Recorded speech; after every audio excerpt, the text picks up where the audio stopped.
২ বছর পর আবারও বড় পর্দায় ফিরছেন ঢালিউডের জনপ্রিয় নায়িকা অপু বিশ্বাস। কামরুল হাসান ফুয়াদের পরিচালনায় নির্মিত থ্রিলারধর্মী সিনেমা দুর্বারে দর্শক তাকে দেখবেন একেবারে নতুন রূপে ও ভিন্ন গেটআপে।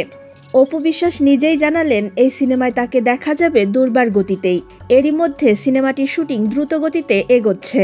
অপু বিশ্বাস জানান, এখন পর্যন্ত তার অংশের প্রায় 40% কাজ সম্পূর্ণ হয়েছে এবং বাকি শুটিং শীঘ্রই শেষ হবে।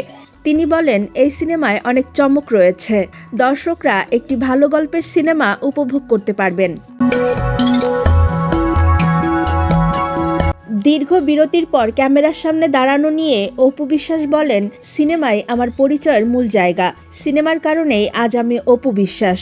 দর্শকদের যে ভালোবাসা পেয়েছি তা এই মাধ্যম থেকেই।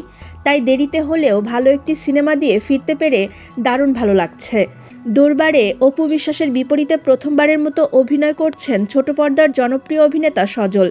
এই নতুন জুটি নিয়ে উচ্ছ্বসিত অপু। তিনি বলেন, সজল ভাই ভীষণ বিনয়ী এবং দারুণ একজন অভিনেতা।